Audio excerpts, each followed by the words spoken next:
जहां संसद के मानसून सत्र का आज चौथा दिन है। आज भी विपक्ष सरकार के खिलाफ हल्ला बोल करेगा। पहलगाम, ऑपरेशन सिंदूर, बिहार वोटर लिस्ट मामले पर हंगामे के आसार है।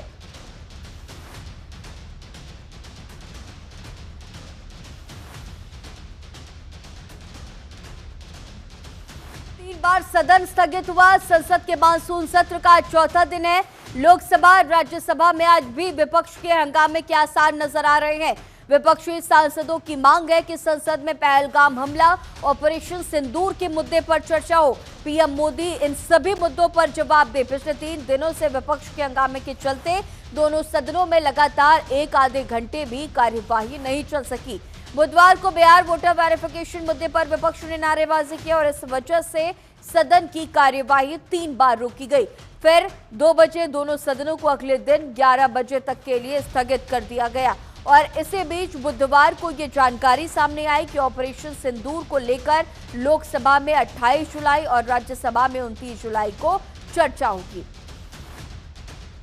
तो सरकार बार बार ये बात कह रही है कि हम सभी मुद्दों पर जवाब देने के लिए पूरी तरह से तैयार हैं, लेकिन दोनों सदनों में देखा गया कि विपक्षी दल हंगामा करते हुए नजर आए। और इसी खबर पर और भी ज्यादा जानकारी के साथ दिल्ली से हमारे सहयोगी नमित त्यागी हमारे साथ लाइव मौजूद है। नमित, आज भी सेशन की कार्यवाही में ये कहा जा रहा है कि आज भी ये कार्यवाही हंगामेदार रहेगी। पिछले दिनों हमने देखा कि जब से सेशन की शुरुआत हुई है हंगामेदार कार्यवाही रही है और कोई भी सेशन आधे 1 घंटे तक भी अच्छे तरीके से नहीं चल पाया। लगातार विपक्ष ऑपरेशन सिंदूर को लेकर के, पहलगाम हमले को लेकर के और इसके साथ ही साथ एसआईआर के मुद्दे पर हंगामा करती हुई नजर आ रही है। आज को लेकर के क्या कुछ अहम अपडेट है नमित? देखिए, पहलगाम के मुद्दे की अगर हम बात करें और खासतौर पर ऑपरेशन सिंदूर का मुद्दा जो विपक्षी दलों के सांसदों ने पहले दिन उठाया था, वो मुद्दा थोड़ा सा शांत होता हुआ जा रहा है, क्योंकि इस मुद्दे पर जो बिजनेस एडवाइजरी कमेटी की बैठक हुई थी कल, उसमें ये डिसाइड कर लिया गया है कि आने वाले सोमवार को लोकसभा में और मंगलवार को राज्यसभा में 16-16 घंटे चर्चा होगी। जिसके बाद अब जो विपक्षी दल के सांसद हैं वो एक मांग कर रहे हैं कि इस चर्चा के दौरान, यानी कि ऑपरेशन सिंदूर में जब दोनों सदनों में चर्चा हो तो उस समय पीएम नरेंद्र मोदी की सदन में मौजूदगी होनी चाहिए। हालांकि अभी मौजूदा समय में तो पीएम नरेंद्र मोदी अपने विदेश के दौरे पर हैं, वो आज ब्रिटेन गए हुए हैं और ऐसे में सवाल ये उठता है कि क्या सोमवार तक पीएम नरेंद्र मोदी की वापसी सदन में हो पाएगी? क्या वो ऑपरेशन सिंदूर पर चर्चा के दौरान सदन में मौजूद रहेंगे? दूसरा सवाल यह है कि जो बिहार का एसआईआर का मुद्दा है उस पर अभी सहमति नहीं बन पाई है। उस पर आखिर चर्चा कब होगी, कितने घंटे चर्चा होगी, उस पर बिजनेस एडवाइजरी कमेटी की बैठक में कोई चर्चा नहीं हुई है।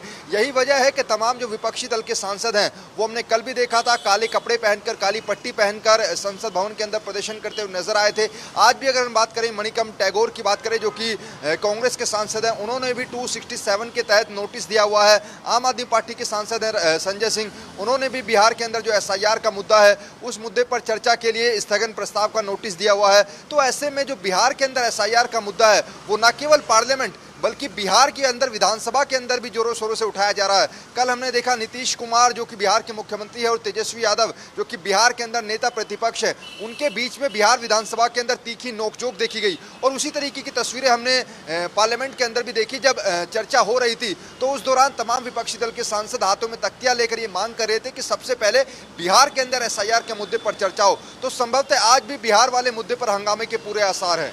जिस तरह से बिहार को लेकर के लगातार हम देख रहे हैं कि हंगामा होता हुआ नजर आ रहा है, कल तीखी नोकझोंक भी हमने देखी थी। साथ ही साथ नमित, बिहार में आने वाले दिनों में विधानसभा के चुनाव भी होने हैं और इसके साथ ही जिस तरह से सेशन के दौरान ये तीखी नोकझोंक लगातार चर्चाओं का विषय तो बनी हुई है, इलेक्शन कमीशन पर भी तमाम तरह के आरोप लगातार विपक्षी दल की तरफ से लगाया जा रहा है। इलेक्शन कमीशन ने आंकड़े भी दिए हैं, लेकिन इन सबके बीच अब जब चुनाव होने वाले हैं तो जनता में कंफ्यूजन की स्थिति भी बनती हुई देखी जा सकती है और ऐसे में चुनाव के लिहाज से अगर देखें तो कितना असर देखा जा सकता है?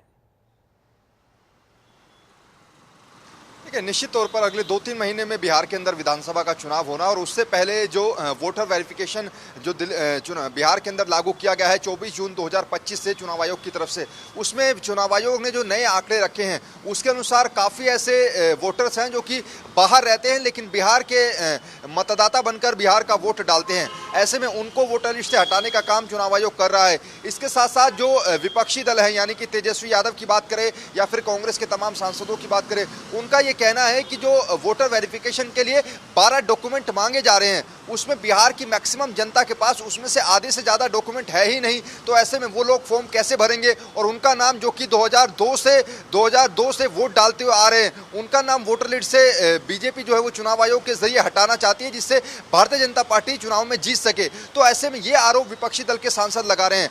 अब जनता के ऊपर ही डिपेंड करता है कि आखिर जनता को समझना होगा कि वाकई में जो वोटर वेरिफिकेशन बिहार के अंदर चल रहा है वो कितना सही है और कितना गलत, और जो 12 डॉक्यूमेंट मांगे जा रहे हैं चुनाव आयोग की तरफ से, क्या वो डॉक्यूमेंट वाकई में बिहार के सभी लोगों के पास है या नहीं।